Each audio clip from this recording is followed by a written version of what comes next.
Quando é a melhor hora de comprar Bitcoin? Quando é a melhor hora de vender? Essas são algumas perguntas que nós vamos tentar responder no Cripto Macro dessa semana. Meu nome é Arthur Fortunato e eu vou estar aqui com vocês mostrando alguns dados sobre recessão, Bitcoin, se é hora de comprar ou não e como indicadores como o ISM impactam no mercado de cripto. Antes de começar, eu queria lembrar para vocês que nós estamos com nossa plataforma nova, que você pode encontrar aqui no SB Pro e baixando esse QR Code.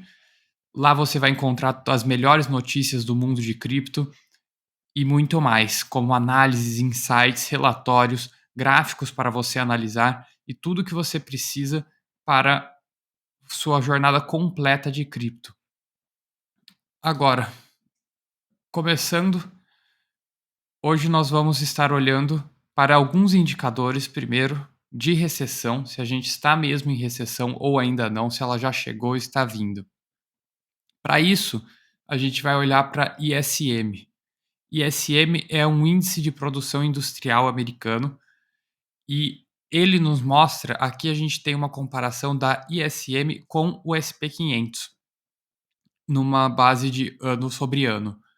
A gente pode ver uma correlação altíssima, que inclusive a ISM se move antes do SP500 na maioria dos casos.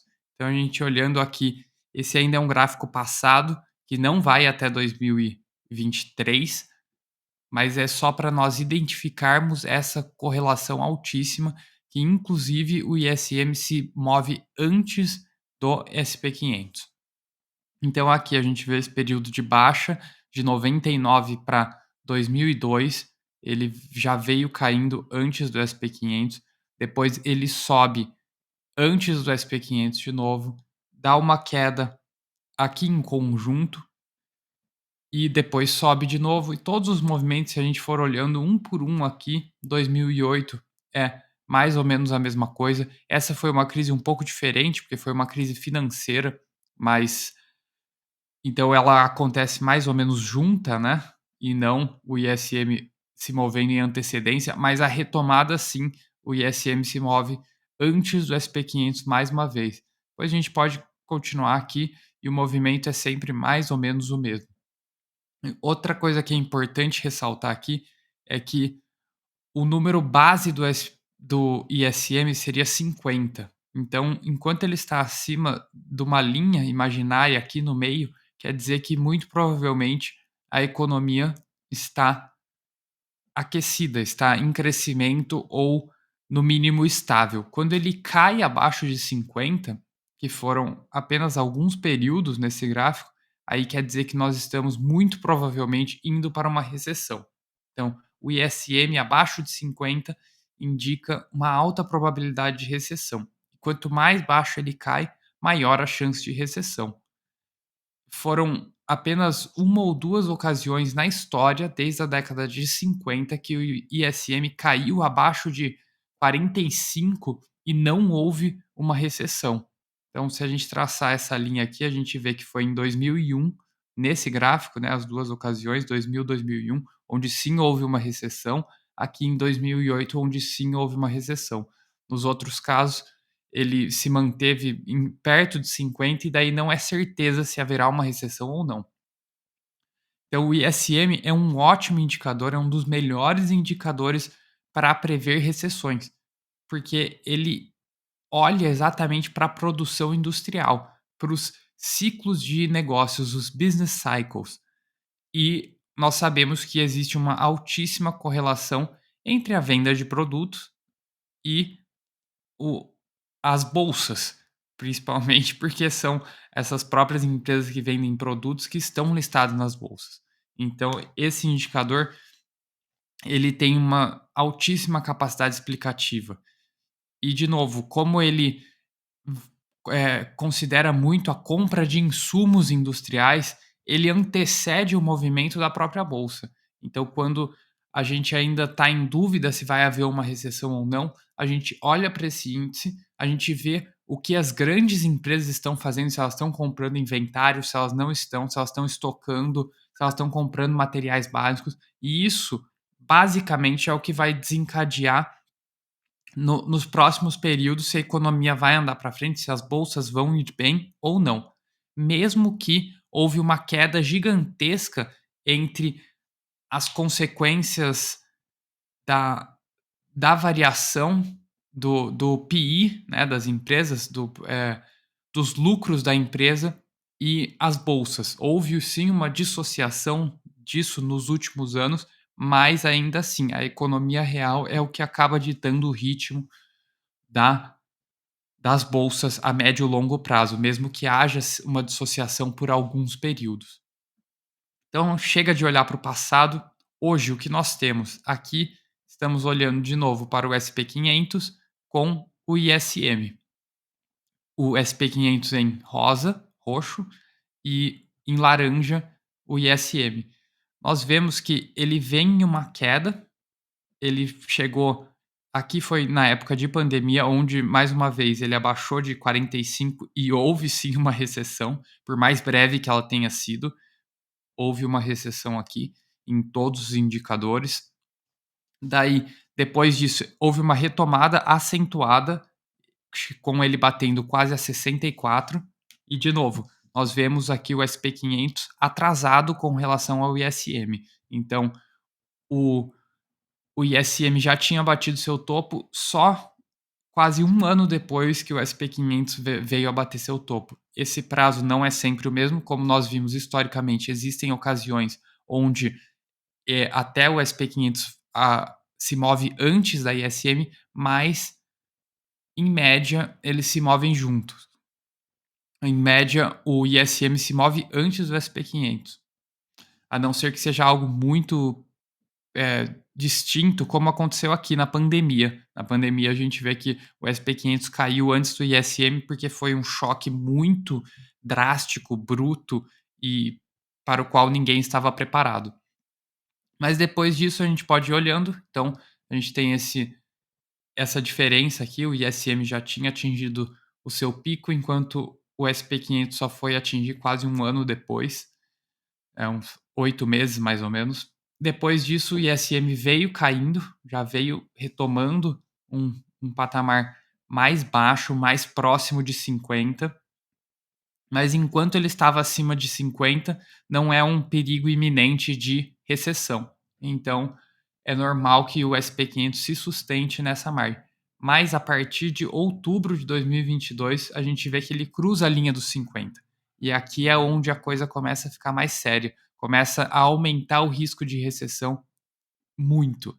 Porque quer dizer que as empresas estão se preparando para vender menos, e com isso elas compram menos, e com isso elas movimentam menos a economia.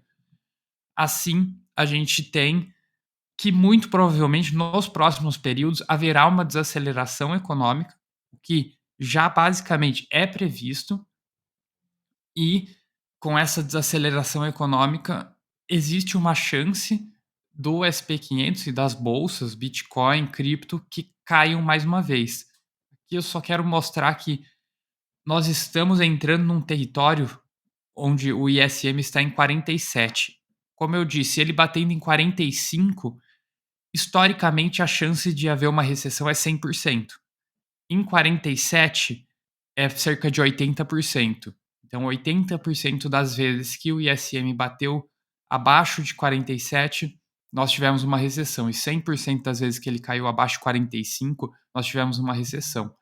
Isso olhando dados desde o começo dos anos 1900. Então são mais de 100 anos de dados. A gente não pode querer olhar para os últimos 10 anos de dados e tirar uma conclusão, achando que isso vai se acontecer de novo. Agora, olhando para 100 anos de dados, a chance de que esses dados se mantenham é muito grande. Então nós já estamos num território bastante perigoso, muito em divergência com o que o mercado está acreditando. O mercado está hoje acreditando que o Fed foi sim capaz de engenhar um soft landing e que não haverá recessão nenhuma. Hoje nós já começamos a ver alguns questionamentos sobre isso nessa última semana, com a retomada da inflação no último índice, mas ainda não temos nada certo.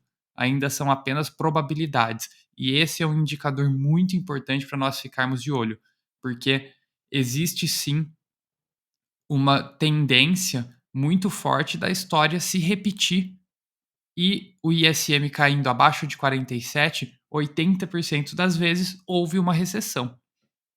Ou seja, a gente espera, estamos entrando num território onde muito provavelmente haverá uma recessão. Ele ainda não caiu abaixo dos 47, ainda está em 47.440, mas a probabilidade aumenta conforme esse índice mantém a tendência de baixa que vem desde abril de 2021. Mas o que que isso quer dizer para cripto? Cripto, ela tem uma correlação muito forte, vem tendo cada vez mais com as bolsas tradicionais. Nesse caso, a gente pode entender que caindo ainda mais o mercado, o Bitcoin vai cair mais? Não necessariamente. Isso não é uma realidade. Porque o Bitcoin, apesar de ter uma correlação muito grande hoje, que já chegou a bater as 0,7 numa escala de 0 a 1, então 70% mais ou menos do máximo possível, hoje caiu já, estamos em 30, 40,4,3, mas havendo uma recessão, que está muito provável pelo que a gente olha pela ISM e pelo que ocorre historicamente, a tendência é que haja uma dificuldade para o Bitcoin voltar para os patamares mais altos de valuation. Agora, nós sabemos que o Bitcoin ele tem também um movimento próprio, né? O Bitcoin ele se move dentro desses ciclos de halving, dentro desse Rainbow Chart. E o Rainbow Chart nada mais é do que um indicador como aquele que eu estava comentando das bandas de baixo e a banda de cima e o resto é extrapolado no meio. Então considera onde historicamente foi o preço mais baixo e que se manteve mais baixo dentro da curva de adoção do Bitcoin. Então aqui ele tem uma consideração de quanto o Bitcoin está sendo adotado e estabelece esses ciclos que são baseados no halving do Bitcoin, que é quando a taxa de mineração, a taxa de retorno pela mineração diminui pela metade. Nós estamos ainda no terceiro ciclo, chegando ao fim do terceiro ciclo, e por enquanto esse Rainbow Chart tem acertado muito bem aonde os preços chegam e historicamente, e o ciclo tem se mantido muito próximo do que ele é. Então, é um ciclo onde no começo, logo após o halving, nós temos uma alta grande por quase 2 anos e depois ela vem caindo, e vejam que aqui ela está andando para cima e para frente, porque isso é a curva de adoção. Mesmo caindo, nós temos mais usuários, como foi comentado em outro cripto macro. Mas o ciclo só retoma, só recomeça depois do próximo halving, que daí em mais ou menos 2 anos a gente tem a máxima de novo.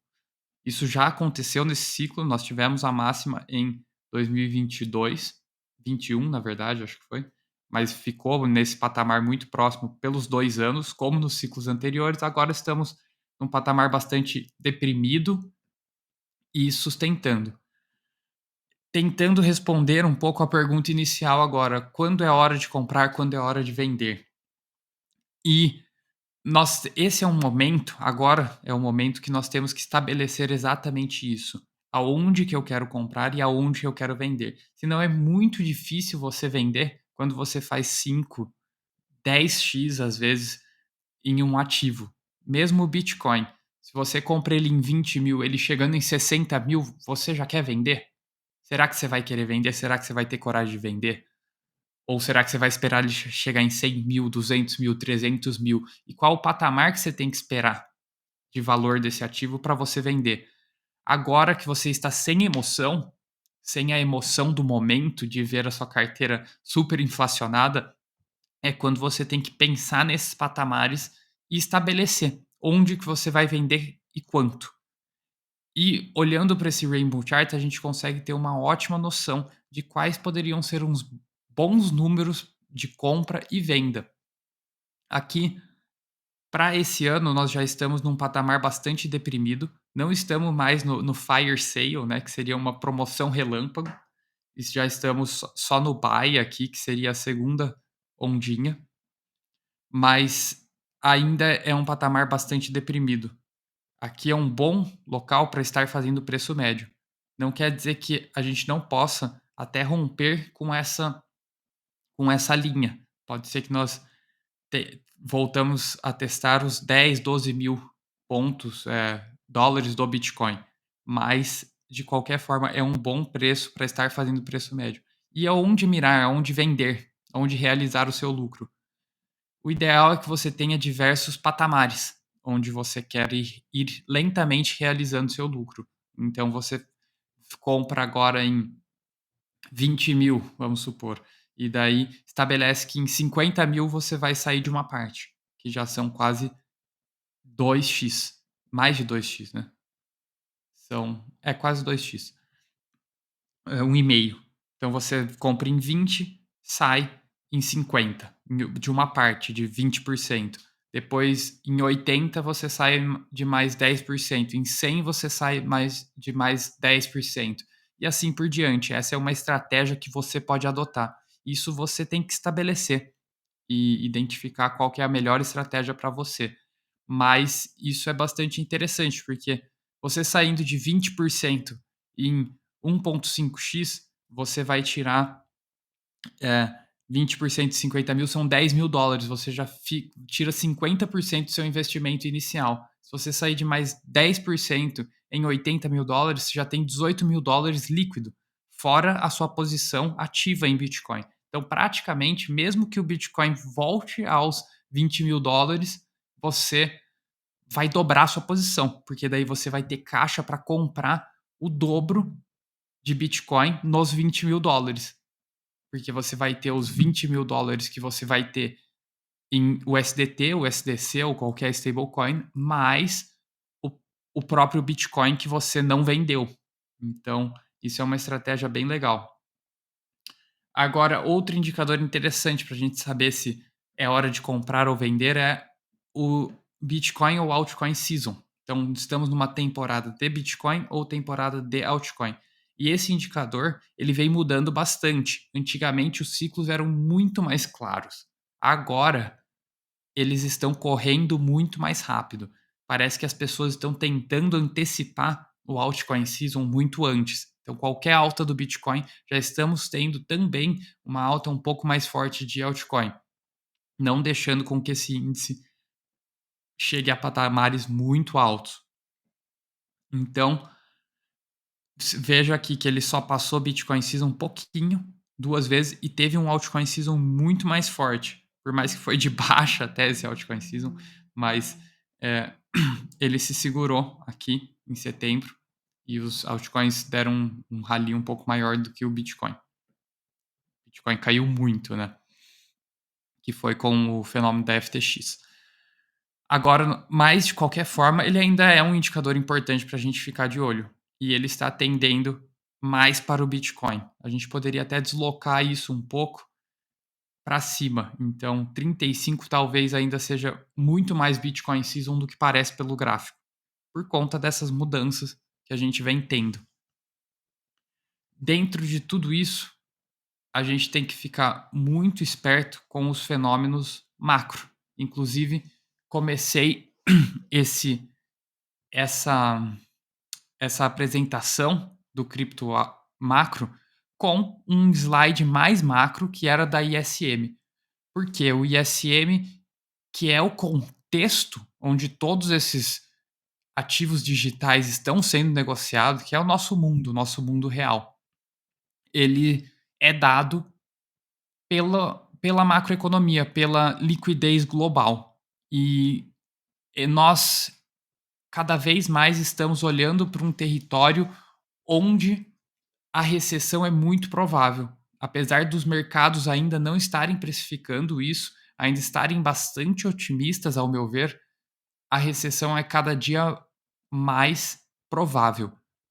E quanto maior a chance de recessão, isso não quer dizer que o Bitcoin irá cair, porque o Bitcoin ele é um ativo de risco e o ativo de risco é o primeiro que você liquida quando as coisas começam a ir mal. E isso já aconteceu faz muito tempo, as coisas já começaram a ir mal aqui em 2022, segundo o SP500, no começo de 2022. E nós vimos que foi a maior queda do Bitcoin nesse começo de 2022, que foi justamente essa super queda que nós vimos, que culminou com a FTX.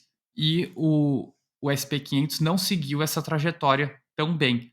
Então, nós já estamos muito mais desalavancados no mundo de ativos digitais.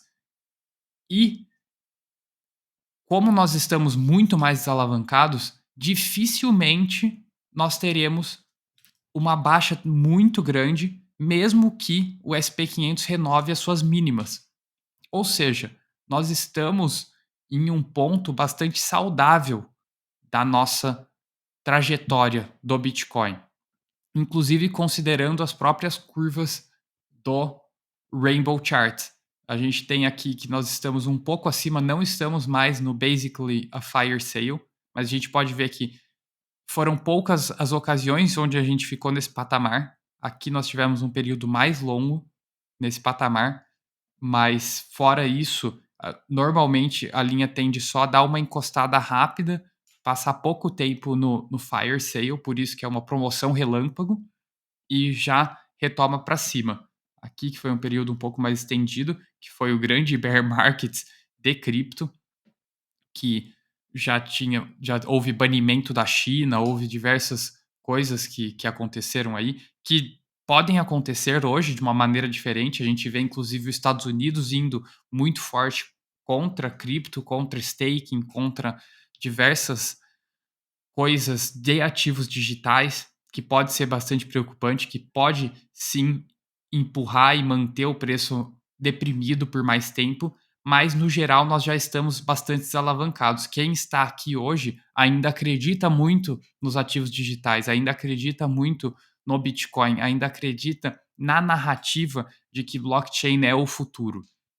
Então, dificilmente nós vamos renovar as mínimas, mas ainda é uma possibilidade sim, principalmente com a consolidação de uma depressão mundial.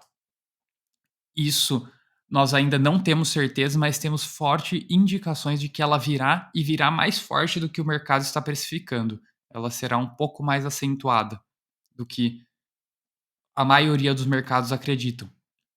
Então, esses são os indicadores que nós temos que ficar de olho. Hoje eu tentei responder para vocês quando que a gente pode estar pensando em comprar, quando a gente pode estar pensando em vender, que a gente precisa sim ter uma estratégia e que agora é o melhor momento para a gente fazer essa estratégia, porque depois, quando está tudo subindo, as emoções entram e fica muito difícil a gente pensar de uma forma racional. E quanto mais racional nós conseguirmos ser nos mercados, melhor será para nós. Mais fácil será, menos nós vamos sofrer e maiores serão nossos lucros. Nós temos também sempre que estar pensando dentro dos ciclos do halving. Além disso, dos ciclos de halving, a gente tem que estar pensando também no médio e longo prazo. Então, essa realização de lucros ela é muito importante. Você estabelecer patamares onde você, no mínimo, dobrou seu dinheiro. Então, se nós pensarmos que aqui em ciclos de 4 anos, você está dobrando seu, no mínimo dobrando seu dinheiro, na pior circunstância, a cada 4 anos, seguindo aquele protocolo de venda que, que eu que eu coloquei, que é fazer uma venda, então, de 20% a 50 mil, de 10% a 80 mil, 10% a 100 mil. Você mais do que dobrou seu dinheiro. Então, mesmo que o Bitcoin renove sua mínima de 15 mil, 20 mil, daqui 4 anos, você ainda vai ter dobrado sua posição. Então, você vai ter tido um ótimo lucro e vai ter se saído muito bem nesse período. E daí, de novo, reiniciando o ciclo, talvez você consiga mais do que dobrar E se você tiver boas saídas na alta, você vai fazer 5, 10, 20 vezes o seu dinheiro. Isso pensando principalmente em Bitcoin ainda, mas se nós pensarmos em outros ativos, existe um potencial ainda maior de lucro dentro deles, nas altcoins. Isso não sem risco, né? Mas não existe o almoço grátis. Sempre que a gente quer uma rentabilidade maior, a gente vai estar correndo um risco maior. Bom, por hoje é só, pessoal. Bons trades a todos. Não esqueçam de curtir e compartilhar.